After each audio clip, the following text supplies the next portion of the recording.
नाज़रीन सलाम अलैकुम। आऊं तव्हांजो ज़ुबैर जाफ़रानी। मुझे यूट्यूब चैनल ज़ुबैर जाफ़रानी जे नाले सां उनखे सब्सक्राइब कंदे पंहिंजे दोस्तनि ते वंड करियो त जीअं सिंध जे तमामु नामवर शाइरनि जी शाइरी तव्हां ते पहुची सघे।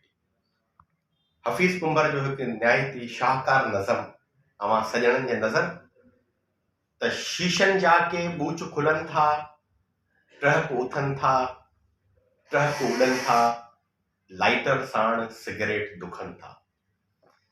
टहक उथनि था, टहक उॾनि था, लाइटर साण सिगरेट दुखनि था।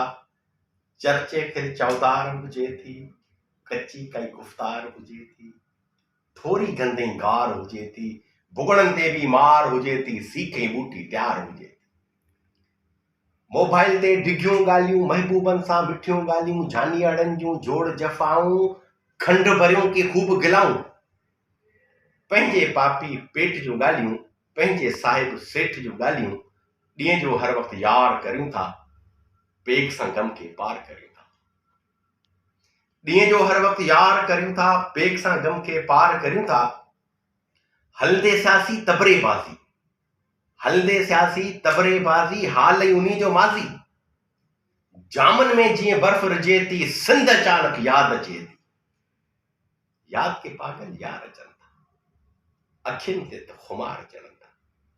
यादि के पागल यार अचनि था, जेके अॼु बि बीठा आहिनि, जेके अॼु बि सीनूं साहिनि था। चरिया जेकी टोक करियो था, ख़ाली पंहिंजा पेग भरियो था। चरिया जेकी टोक करियो था, ख़ाली पंहिंजा पेग भरियो था। राति खुटे थी, जाम खुटनि था, शीशनि जात गिलास टुटनि था। ईअं उल्टियुनि में ओकारियोसीं ऐं सिंध खे पाण तां टारियोसीं। पोइ थड़ंदे थड़ंदे घर वञूं था या ॿिए कंहिंजे दर वञूं था। कमरनि में ख़ुदि बंदि करियूं था, ख़्वाबनि वारी निंड करियूं था। हैंगओवर में अखि खुले थी, घुरड़ी सां गॾु चांहि मिले थी। रोज़ानी अख़बार पढ़ूं था, सिंध सां थी छा कार पढ़ूं था। कुंड में उछले ॿार वञूं था, बैंकुनि ऐं बाज़ार वञूं था। आफ़ीसनि में सिंध लुटियूं था, रिश्वत लहे वात पटियूं था। ॿार वॾा स्कूल खां आया, नौकर सारा बिल भराया।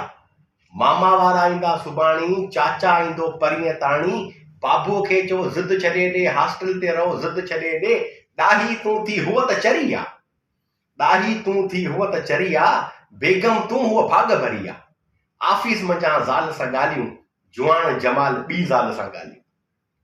सिग्नल कंहिं ते सिंध मिले थी, सिग्नल कंहिं ते सिंध मिले थी। रुअंदे लड़ंदे कंध मिले थी, पेट बुखे ऐं पंधु मिले थी।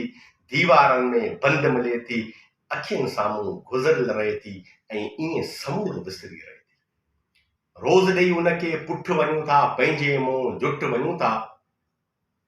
शाम थिए थी, फ़ोन वॼनि था, यारनि सां कॉन्टेक्ट थियनि था। कुंड वरी का ताड़ियूं था, डुक डुक बोतल चाढ़ियूं था। सिंध वरी ईअं सारियूं था, सिंध वरी ईअं टारियूं था, सिंध वरी ईअं सारियूं था, सिंध वरी ईअं टारियूं था। तव्हांजी वॾी महिरबानी। जिए सिंध, जिए सिंधी।